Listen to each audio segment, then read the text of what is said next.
Welcome to the show, everybody. Everybody, it's Mark Farzy. This is the Farzy Show. It's nice to have you along for the ride in an undefeated Eagles season to this point. 25-20, Eagles walk away with a victory out of Foxborough. It wasn't exactly pretty. I would go ahead and say it wasn't exactly well played. I would go ahead and say that one of my biggest concerns going into this season was going to be the coordinating positions. And you know what, Sean Desai? Not terrible. My man Pots and Pans was delivering and dialing up some blitzes.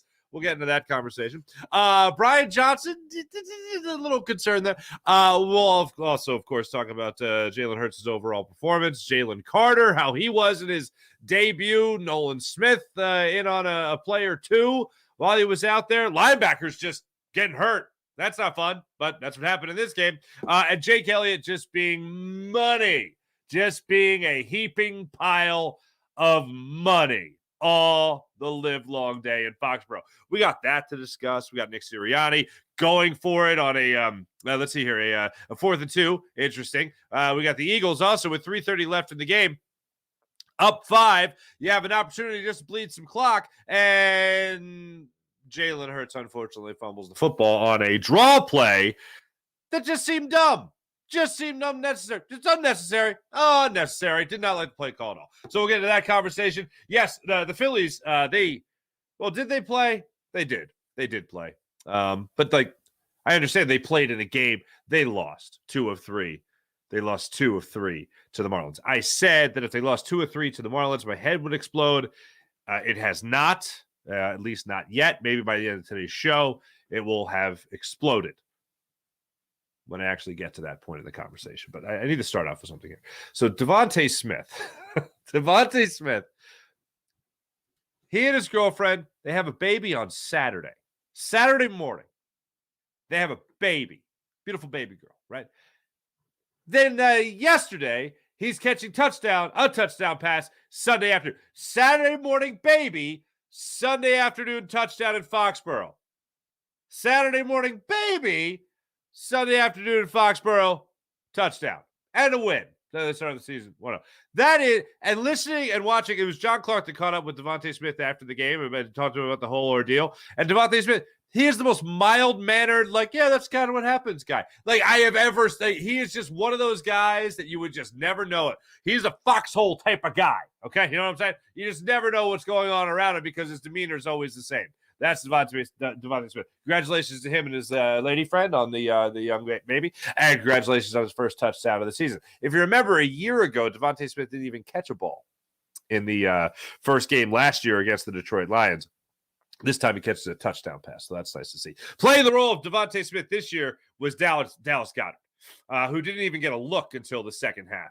And then was overlooked at one point and then overthrown in another. So that wasn't exactly the best kind of outing that you saw from Dallas Goedert in his professional career. And it wasn't exactly the best job of the Eagles as an offense getting the ball or attempting to get the ball to Dallas Goedert throughout this game, unfortunately. But I still have a lot of confidence that Dallas Goedert's going to go on to have a Pro Bowl caliber year.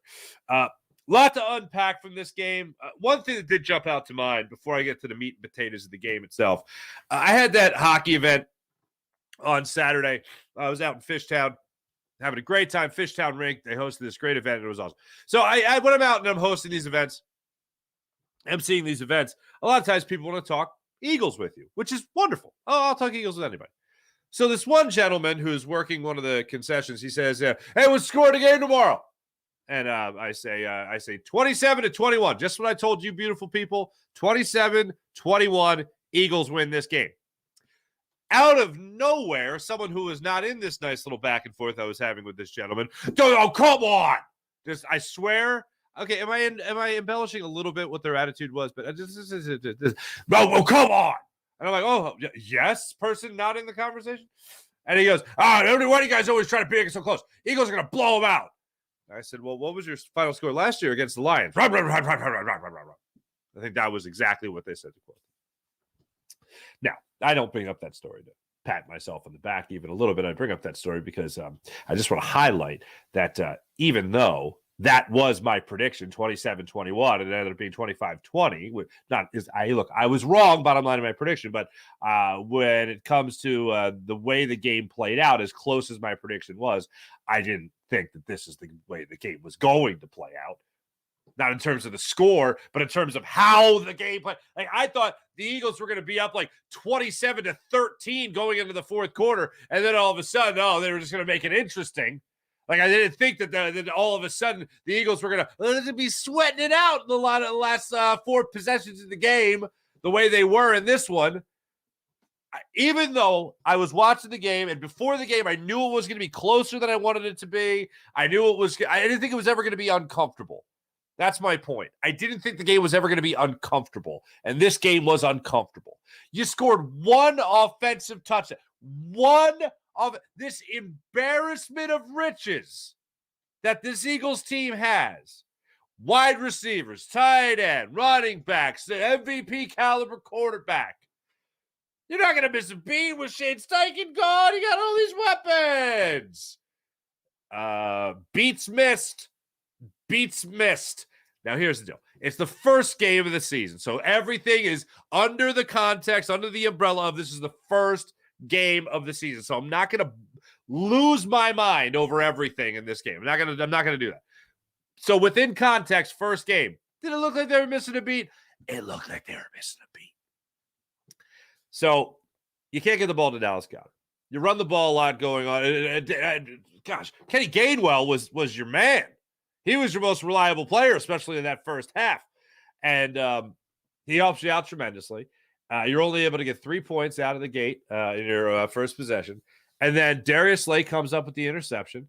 Then Jordan Davis comes up by forcing that fumble off of Ezekiel Elliott, of all people. How great was that? And then you see Jordan Davis force that fumble. You see the Eagles hit the ball back, and then Devontae Smith cradles the baby in the end zone as he scores that touchdown. Not the actual baby, for those that didn't see the game. His touchdown celebration was cradling the football as if it was a baby. And you're thinking, okay, that's all they needed.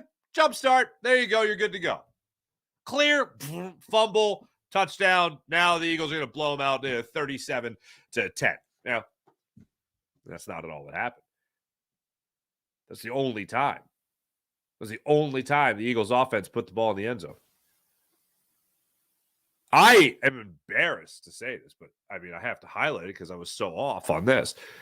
Last week, I was talking about the matchups I was looking at. I was talking about what I was worried about. I was worried about Sean Desai versus Bill O'Brien before I was worried about Bill Belichick versus Brian Johnson. And that's not because I think Brian Johnson is some genius offensive coordinator, was going to be some genius play caller. It's simply because how could you go wrong?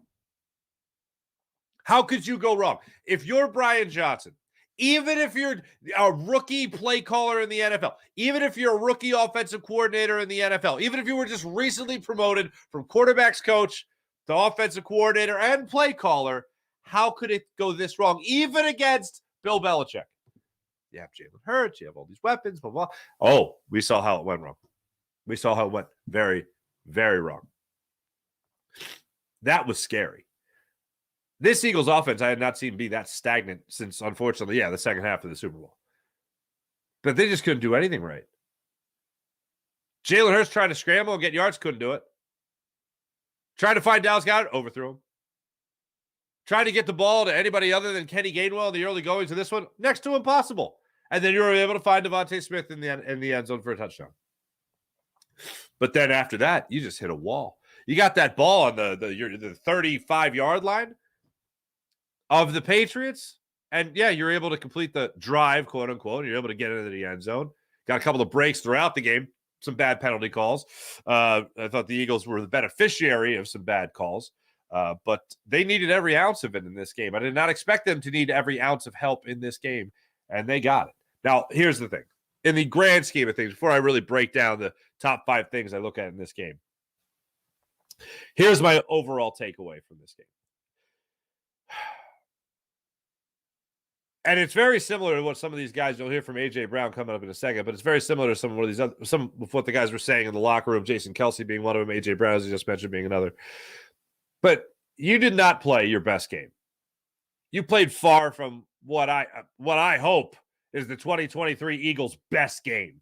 I hope when you're looking back on the tape of this year and you're looking for the highlights, I'm going to go ahead and assume that most of the highlights are not going to come from week 1 against the Patriots. I think that's a safe bet to make. You played a team that's not as good as you. You didn't play your best game, and you still won. If there's a silver lining, other than the fact that you played it simple, you won. But if there's a silver lining in the overall grand scheme of things, other than the fact that you just won, you did not play anything close to what should be your best game or what could be your best game, and you still won that football game by 5 points. You still, even though you gave the other team plenty of opportunities to try to take this game from you, including that fumble with 3:30 left in the fourth quarter, defense stood strong. Defense made plays. Not often we could say that. So watching it yesterday, going into last night, doing the post game on Jacob Media and all that stuff, I look at it like this. The Eagles did not play their best game, and the Eagles found a way to win. Not only did they find a way to win, they found a way to protect their lead. That is my biggest takeaway from the first game of the season. It wasn't the prettiest thing in the world, but still when you're chalking up markings in the W or L column, you chalk up a W in the W column. Put a big check mark right there for winning that football game.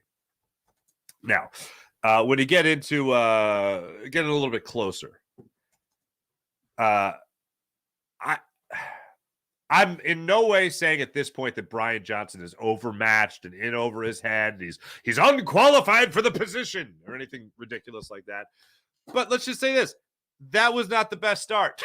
That was not the best start to a play-calling career as a offensive coordinator play caller. I understand it was against Bill Belichick, so all this is with that caveat. But the 3rd and 10 draw play, or excuse me, the 1st and 10 draw play that Jalen Hurts fumbled the football on is just, I thought, a very unnecessary play call. I know we were debating a little bit on the post game as to whether or not that was a read option play, whether that was a zone read. It wasn't. It was an empty backfield. It was just Jalen Hurts back there, and he took off on no hesitation, quarterback draw. Just like he did in the first quarter, and it worked beautifully. They tried it again later. Now, here's the deal. 2 things on that. 1, there's no reason to run Jalen Hurts in that situation. Nick Sirianni came out after the game and talked about how DeAndre Swift should get more touches in this game. Maybe give the ball back to Kenny Gainwell in that situation. But there's no way, shape, or form that Jalen Hurts should be running that football at that point in the game to attempt to run out the clock, essentially, is what you were just trying to get the Patriots to start burning through timeouts.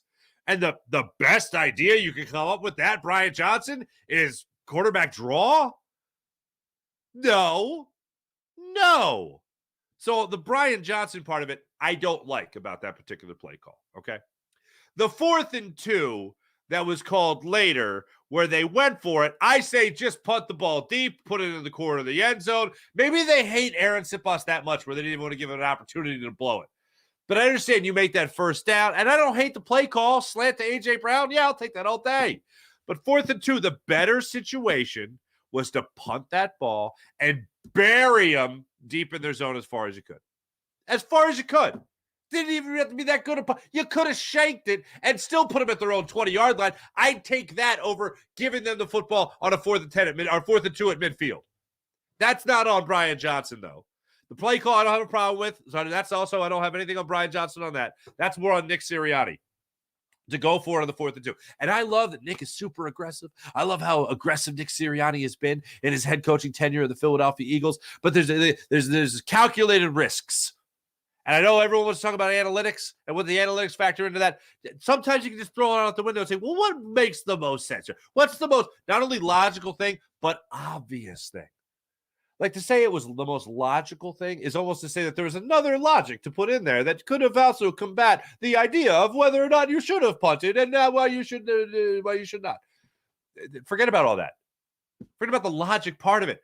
The obvious thing to do by a bazillion miles was to punt that football, and they decided not to do it. Now, Nick Sirianni does point out afterwards, after the game, that they trusted their defense to make a play if they couldn't, and they did. So, yeah, defense certainly helped. Defense came up big and came up with some stops, unlike the last time we saw this this team play an actual non-preseason football game. The Super Bowl. So Brian Johnson, I thought, and offensively, just all the play calling, game play, left a lot to be desired. I did find it interesting that they used Kenny Gainwell so often in the early goings of this game, and there was any debate as to who the number one back would be. And they also threw to their running backs in this one, which I thought was rather interesting. And I want to see how many catches they ended up having. Kenny Gainwell had 4 catches. DeAndre Swift had 1 catch, and Boston Scott had a catch. So 6 catches there for your backfield. Not too shabby. Not too shabby at all. So Brian Johnson, the first guy that I want to talk about after this game. The next guy I want to talk about is the other coordinator, and that's Sean Desai. My man likes to blitz. I mean, I'm not going to be like say he was doing it on every play. It wasn't bizarre. It wasn't crazy. But in terms of what we had seen from Jonathan Gannon, this was bizarre. This was crazy. This is something we're not used to. And here's the unfortunate part about it. So they were getting pressure throughout this game with Jalen Carter. Now, were they getting hurries necessarily? Were they getting sacks left and right? No, of course not. But they were getting pressure from Jalen Carter. And I'm going to get to talking about Jalen Carter at length in a minute. But just as far as Sean Desai goes, in the second quarter, when the New England Patriots really started driving down the field, for the most part, they were doing that on blitzes. And they were doing it on a drive where Sean Desai was not at all afraid to blitz. There was Nakobe Dean up the middle for a blitz where he was able to get into the backfield, wasn't able to disrupt anything. There was another where it was a run blitz they had established there with the linebackers. They weren't able to get anything going there, so that failed. And then, of all people, they then sent Reed Blankenship in a safety blitz that I will describe as slow developing. It wasn't a delayed blitz. It was just slow developing. And it was at least, I want to say, 4 blitzes on the one possession, none of which got home, and the Patriots ended up scoring a touchdown. So not the best showing of blitzes, but just the fact that you have a defensive coordinator that's willing to do it is a good thing. And Seth Joyner made a great point on postgame last night, saying simply, even if it didn't get home now, even if you necessarily didn't have success now, it still makes coordinators down the stretch, down the line.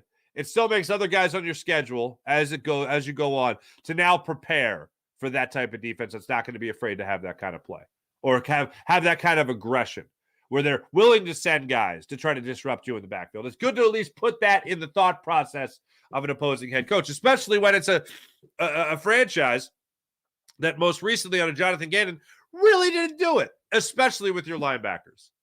So seeing Nakobe Dean, hopefully he's okay, but seeing Nakobe Dean actually do that in this game, let me at least know that Sean Desai is the type of coach that is going to call plays based on his personnel. We all talked about it leading up to this game. That's what Nakobe Dean has done so well and did so well at Georgia. So why not try to implement it at the NFL level? That's what you got to see in yesterday's game. Unfortunately, you just didn't see a lot of success with it. The majority of the success, so off Sean Desai and onto a guy that I was just very much impressed with, Jalen Carter. This kid is such a player. It's not preseason anymore. It's certainly not Georgia anymore. This is the NFL.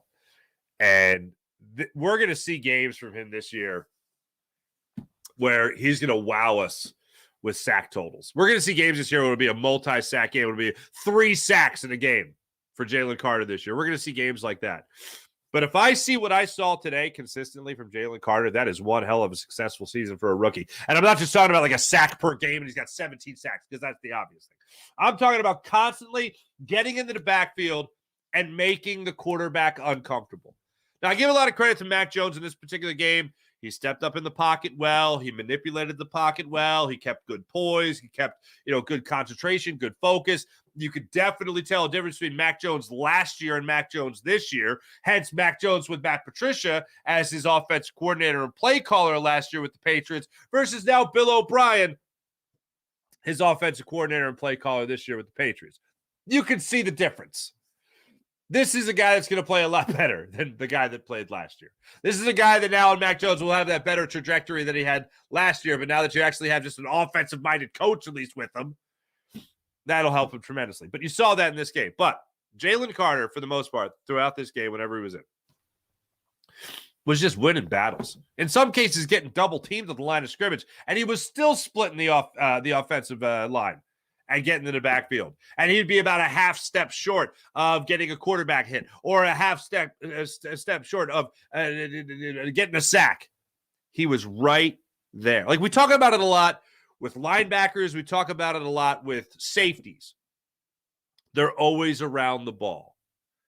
Jalen Carter is always around the quarterback. Might not always result in a sack. It might not always end up in a quarterback hit, but Jalen Carter is always around the quarterback. If you get what you got from him today or yesterday, that's going to be one hell of a career. Can't wait to see what the rest of the career Jalen Carter has for us, because it's going to be exciting. It's going to be very exciting.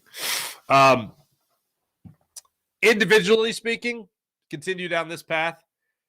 There's no other way I could put it than Jake Elliott was money. Your offense scores one touchdown, your kicker gets you the rest, and your defense gets you a touchdown as well. So I'm pretty ecstatic about that. But after that, I was waiting for a moment where the Eagles were just going to put this game completely out of touch. I was waiting for that one more offensive touchdown. And there was an opportunity there where Jalen Hurts hit A.J. Brown, and A.J. Brown was just going out of bounds as he was bobbling. Otherwise, it would have been a huge play, and the Eagles probably ended up scoring a touchdown. There's another play where I was just waiting for Jalen Hurts to hit Dallas Goedert down the sideline, and you just totally didn't see him at all.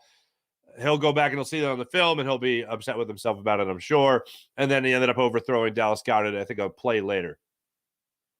I was waiting for that put-away moment from Jalen Hurts. And whatever Brian Johnson's got going on, whatever he was trying to dial up offensively, I was just waiting for whatever the play call was, Jalen Hurts was going to make something happen with it. And it just didn't come. For Jalen Hurts in this offense, more than anything, for Jalen Hurts in this offense, it felt like this was a preseason game. In terms of guys getting on and off the field, and in every facet, not just offense, but every facet, it just felt like a little bit of a preseason game where some of the guys needed a little bit of work, special teams especially. I think it was Sui Opeta that was late getting onto the field for that field goal. There were just different things. You don't want to burn timeouts at these places, but they just had to burn timeouts at these places. But watching Jalen Hurts, watching this offense for a lot of it, it just felt like they needed to work some kinks out. It felt like they should have played in the preseason. Oh, what about injury and all that stuff? Yeah. And look, they won. So it's not that much of a complaint. But just the feeling I had was that this is a game the Eagles needed to have to get out of the way. We've talked about it individually with Sidney Brown's startup costs. It felt like this entire game was a startup cost for the Philadelphia Eagles. Just get this one out of the way. Get this one under your belt, and then the rest of the season you'll start to roll. The Vikings come to town on Thursday, you get right back to it, and everything will be right in the world after that. But watching this game, I just had this immense feeling. I was like, this isn't a preseason. This feels like and you're not. I don't want to say it's a preseason game against Bill Belichick and the Patriots and his defense, but that's essentially what it looked like to me. Looked like throws were just a little bit off by Jalen Hurts. Looked like his escapability was just maybe a little bit off. He was sacked 3 times in this game. Some of his decision-making was a little bit off. Hey, look, yes, Brian Johnson, the 1st and 10 quarterback draw in the fourth quarter with 3:30 left. Whoo, yeah, not the best play call. But I will say this. Jalen Hurts knows what he's doing on that play. Above all else, you just want to get some yards and kill the clock. So why not, when you saw your man in front of you that was about to ring your bell, go down, slide. We don't need to take a hit in the fourth quarter of a game. You're just trying to put in the back pocket anyway. What the hell, bro? That's one thing that I thought of. Other than, what are they doing calling that play? Right after that, it was get down. Oh, they fumbled. Great. So watching that was definitely painful. But again, the most important thing is that the Eagles won the football game. It's the most important thing above all else. They won the football game. It wasn't the prettiest thing in the world, but they won the game. All right. Mentioned some things about what went on during the game. I think above all else, before I get to Nick Sirianni, before I get to Jalen Hurts, I want to let you guys hear from A.J. Brown. I think A.J. Brown, for anyone that's listening to their friends today at work, or maybe you're on the way in and you're hearing me be negative, or you've already had conversations, text messages with your friends and family, or fellow Eagles fans about how bad this was. Oh, yeah, they won. Cheer up. Don't be so negative. A.J. Brown, I really feel like, really described this win the best possible way. Here's A.J. Brown post game. I think this is a learning moment. I'm glad the defense stepped up and made the stop. But this is a learning moment because I feel like we play another really good team. We lose this game, and I think we all got to be we all have to be, what's the word I'm looking for, honest with ourselves, and because it could have went the other way. It's good to be in the win column, I'm optimistic, but it could have went the other way. So we got a lot to learn from it. Translation, you play Dallas like this, you lose. You play the Dallas Cowboys, who blew out the New York Giants yesterday, 40-0. Good Lord. You play like that against the Cowboys, you're going to lose again. You can play like this against Patriots, you can still win.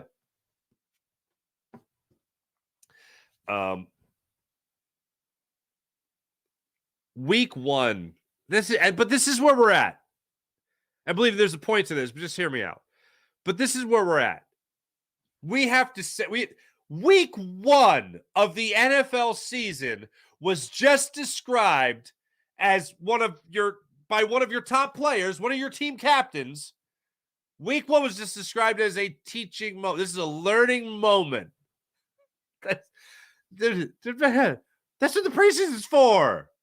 That's what training camp's for. Now, look, I understand maybe it's a teaching moment on a regular season scale as opposed to anything else, but you guys should already to have it locked in, ready to go. But this is what they needed. They needed this moment. They needed this learning moment. They needed to play Bill Belichick on the road on Tom Brady Day at Gillette Stadium. In order to go, I guess we're learning. We're learning that this is the season has begun. We have learned that the games count now, and we need to make adjustments, and we need to be better. That's what we have learned in this learning moment, also known as week one of the NFL regular season. Good times. Now, why am I even mentioning preseason? To be honest with you, other than just having the feeling this looked like a preseason game in the beginning stage, and then actually a lot, offensively speaking, it looked like preseason, just trying to get on the same page as everybody again. Lo and behold, I believe it was Howard Eskin that asked the question, Nick Sirianni, after the game. So you didn't play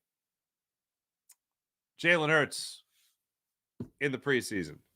These guys didn't get a chance to get on the same page with the new play caller and all that stuff. Would you maybe rethink that a little bit, Nick? So he was asked that question by Howard Eskin after the game, and here is what Nick Sirianni had to say about possibly playing in the preseason next year. Yeah, that's right. A year from now, playing in the preseason. Do you think that had anything to do with it kind of shaking off? I'll definitely reevaluate some of the preseason stuff next year.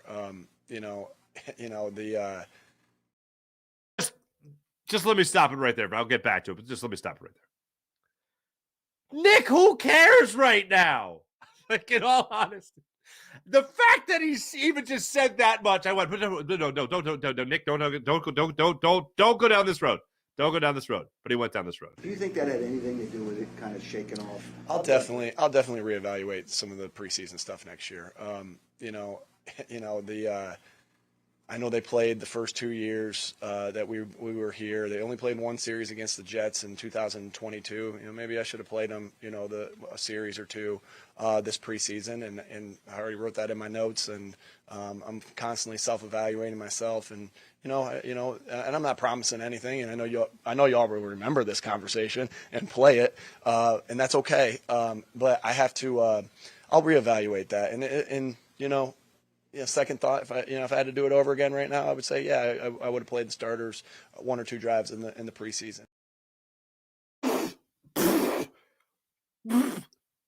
What? I love the preemptive strike. I love it. I absolutely love it. We're arguing now after the first game of the regular season about preseason play and then setting the expectation for next preseason. The cart is officially before the horse. The cart is officially before the horse. That's a scary thing. That's a scary thing. Now, Nick Sirianni actually went on to say everything changes essentially. You know, between now and then, things could change. There'll be a whole different set of circumstances, but I think we could wait patiently. I think we all could be very patient, you know, for the next, 17 weeks of the NFL season to play out. The next 16 games of the regular season schedule to play out with the Eagles before we start crying about the preseason. Okay? So let's just say that. The other thing Nick Sirianni got into after the game was the 4th and 2 situation. Set the scene. The Eagles have a situation here where they have the ball at midfield. They get a first down. Game's over. They take it home. Unfortunately, they decide to go for the 4th and 2, and they run a slant to A.J. Brown, and it's actually almost intercepted, that ball. But the Eagles turn the ball over at midfield, giving the Patriots an opportunity to just drive up the field and get a touchdown and win the game. Don't even need the extra point at that point. It was still 25 to 20. Here's Nick Sirianni on what went into the decision to go for it on 4th and 2. On the field, and why was that the play call? Yeah. Again, we just try to give them options in situations like that. I guess really the word again I'm going to say is conviction. Conviction that our offense is going to succeed. Conviction that we'll call the right play to put them in position to make a play, and conviction if we don't that our defense will get a stop.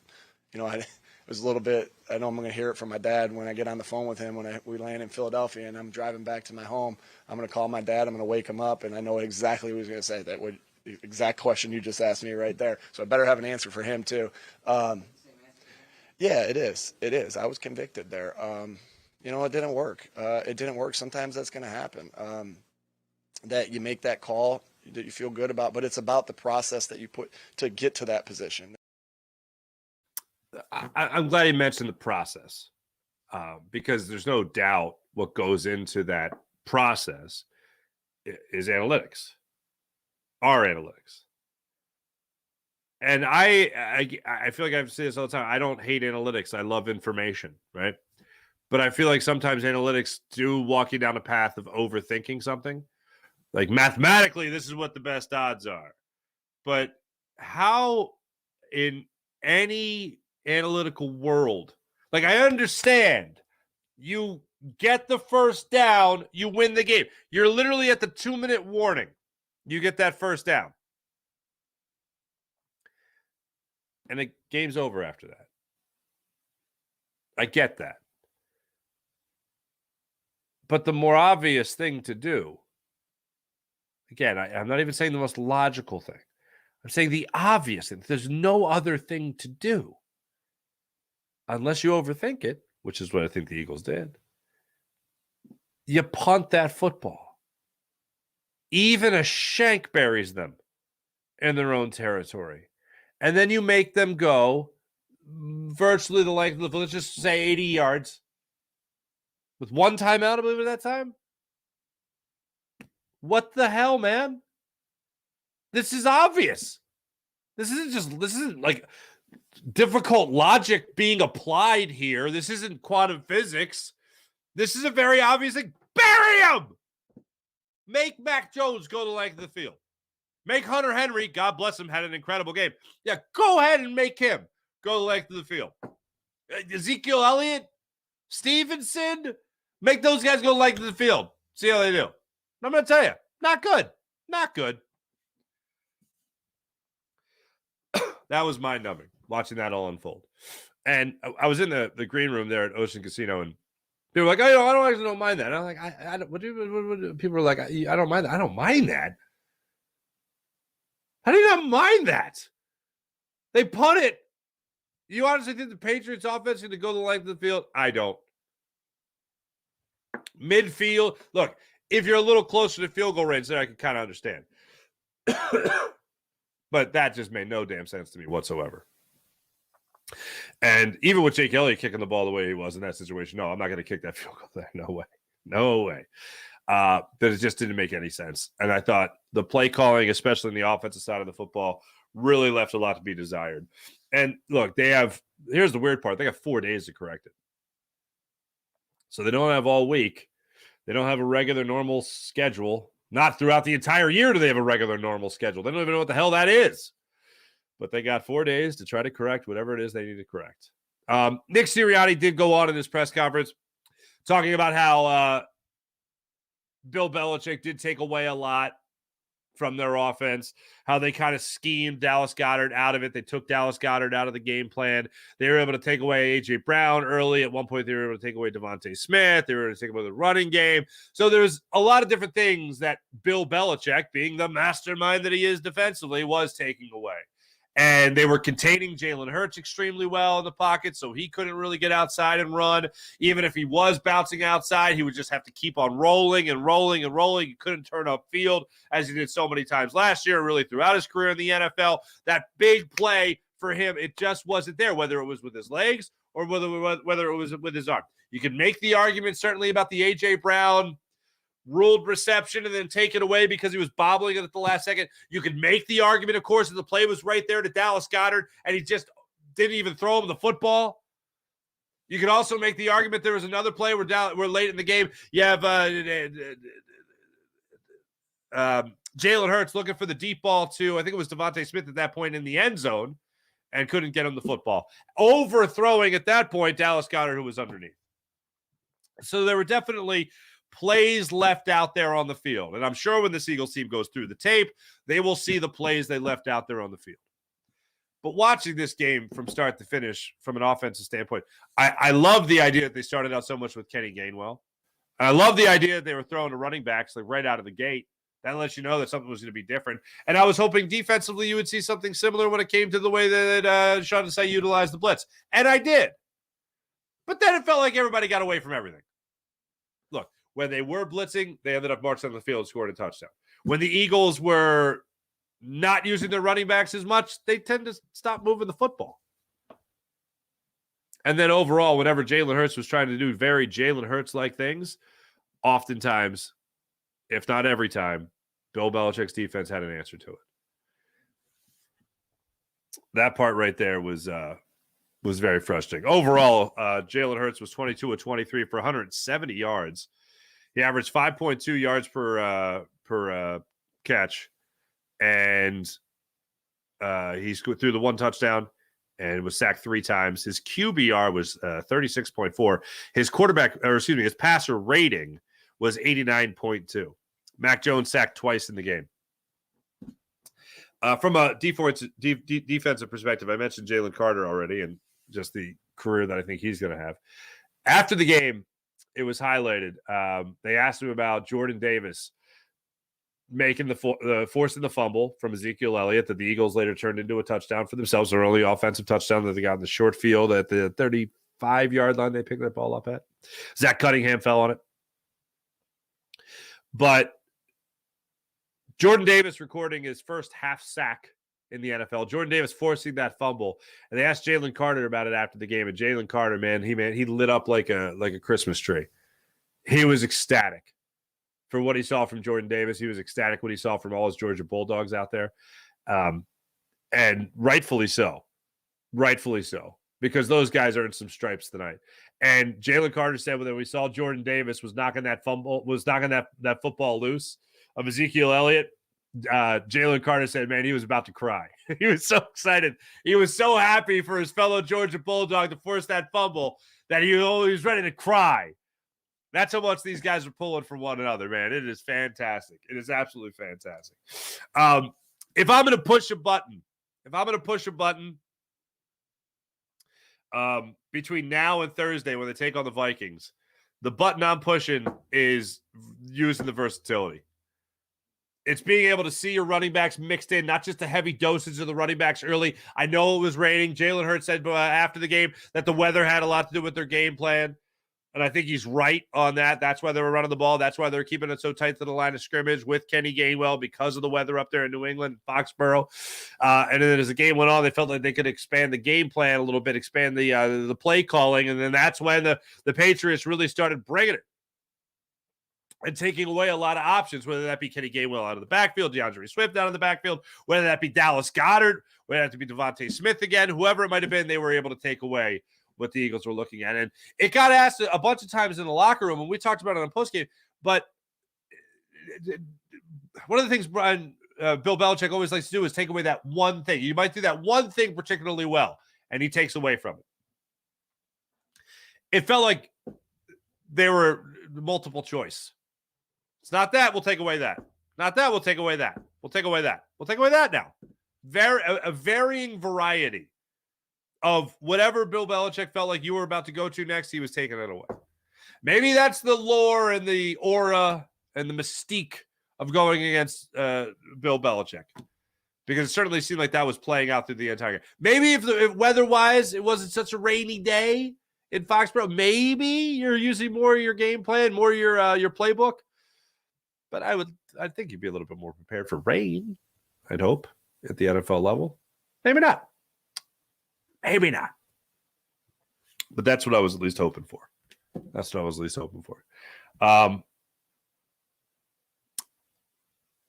25-20, Eagles win the game. Overall, I'm a very happy man that they won this game, because if they didn't, we would all just be really, really, really, really, really, really, really pissed off today. So the fact that they won is still good. The fact that they still have a lot to improve upon is better for conversation. But the people that I really listen to are A.J. Brown talking about how it's a learning moment, and then also Jason Kelsey in the locker room after the game talked about the exact same thing. When you can play like that and win, it always feels good to win. But when you can play like that and win, it makes you feel like, okay, we didn't play our best game, but we still got the W. Let's go ahead and get back to the drawing board and correct all the things we need to correct, because we only have till Thursday to correct them. Wow. Short turnaround for the football world. Before I go any further, ladies and gentlemen, let me just tell you about the wonderful people of MyBookie. As a bettor, you demand perfection, and MyBookie delivers.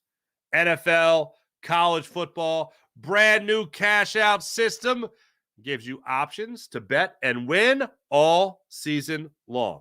First two legs of your parlay hit, cash out early and place another bet, or let it ride for a chance at the bigger payday. Join MyBookie. Join the MyBookie family for an entire season filled with daily odds boosts, single and same game parlays, and that's right, super contests as well. This season, MyBookie has no strings attached. Listen to this. They have no strings attached cash bonus that lets you deposit and withdraw quick. Use promo code Farzy.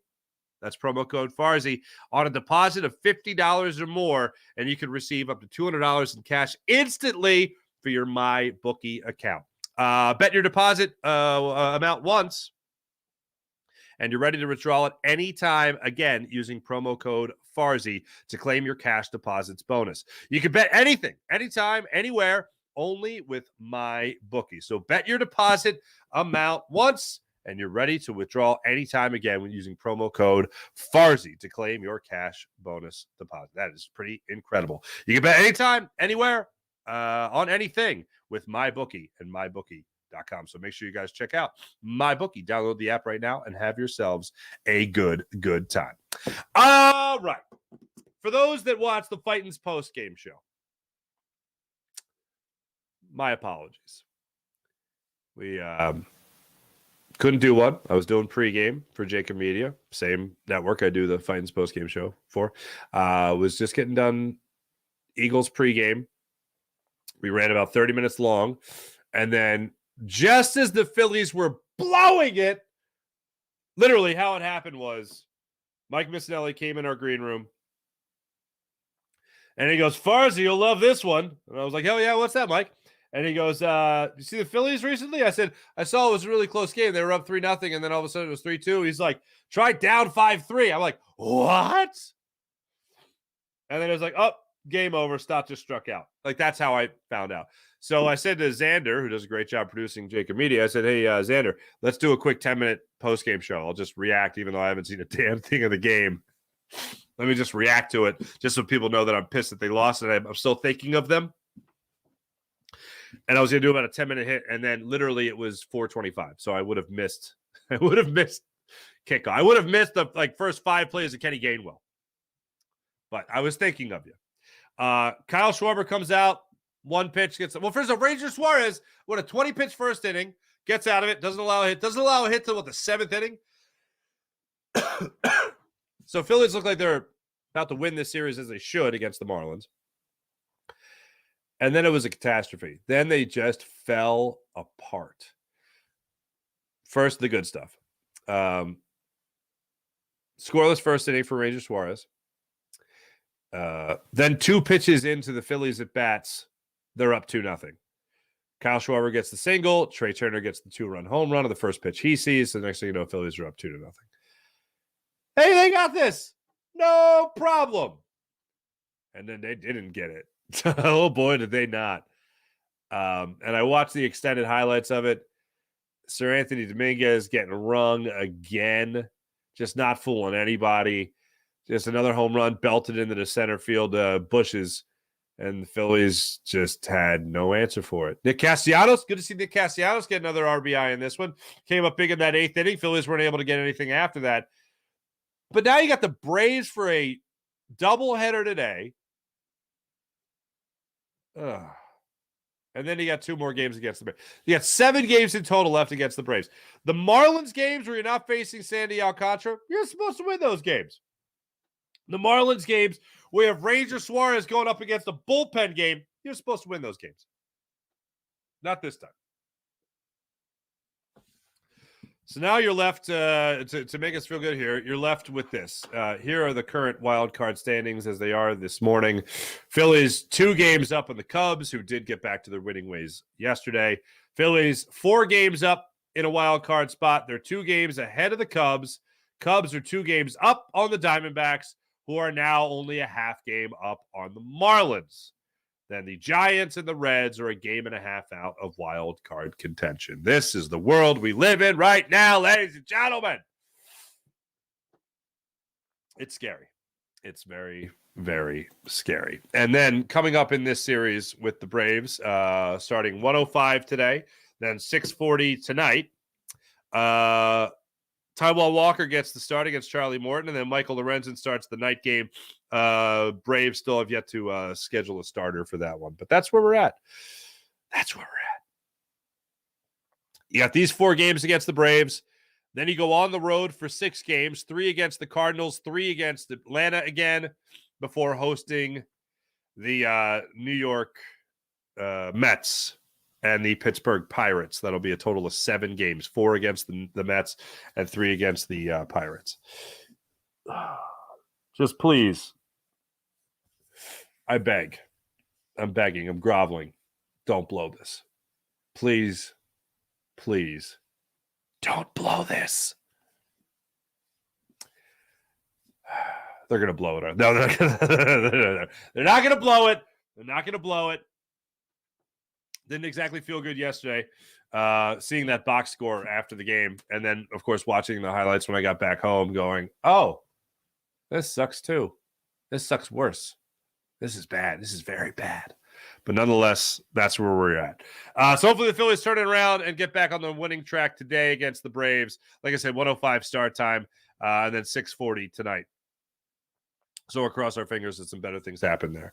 Wanted to make sure I talked about the Phillies. Sorry I missed you guys last night, but I'll be back with you guys doing the post game. Actually, I can't say that. There's supposed to be another event for Jacob, so we'll see. But I'll let you guys know. I want to make sure I got everything in here regarding the Eagles. Jake Elliott's the man. Got that. Hurts not his best game. Oh, I didn't get the Jalen Hurts. Here's your morning rush, ladies and gentlemen. Brought to you by Sky Motorcars, SkyMotorcars.com. Real quick confession, in case you haven't noticed this was all taped, so I can't do the chat check. I'm sorry. I taped this after I got home from the Eagles coverage with Jacob Media at Ocean Casino. So no chat check. But I'll do the chat check anyway. Ready? April Melly! What's up, everybody? Sean Kilrain, Sean Gillespie, Jason A. Farzy Kick bets the bar. Everyone. It's a great point. Ooh, that's a good point. Deep. Okay, there we go. We did the chat check. All right, everyone, great points. Wonderful, as per usual. All right, let's get to the morning rush. Brought to you by Sky Motorcars, SkyMotorcars.com. After the game, Jalen Hurts was asked about many things, one of which was playing in the preseason. His energy about playing in the preseason after a game like this was fantastic. He just said it didn't matter. That's past. The time is gone. I don't want to talk about it. Beautiful. Couldn't have said it better myself. But after the game, Jalen Hurts was asked about just overall his impression of how the offense performed against Bill Belichick's defense. Being able to be resilient. Obviously, for me, winning is the only thing that matters. And that's something that I've always said all the time. And so that's the mentality right now. You know, and that will always be the mentality. Winning is the only thing that matters.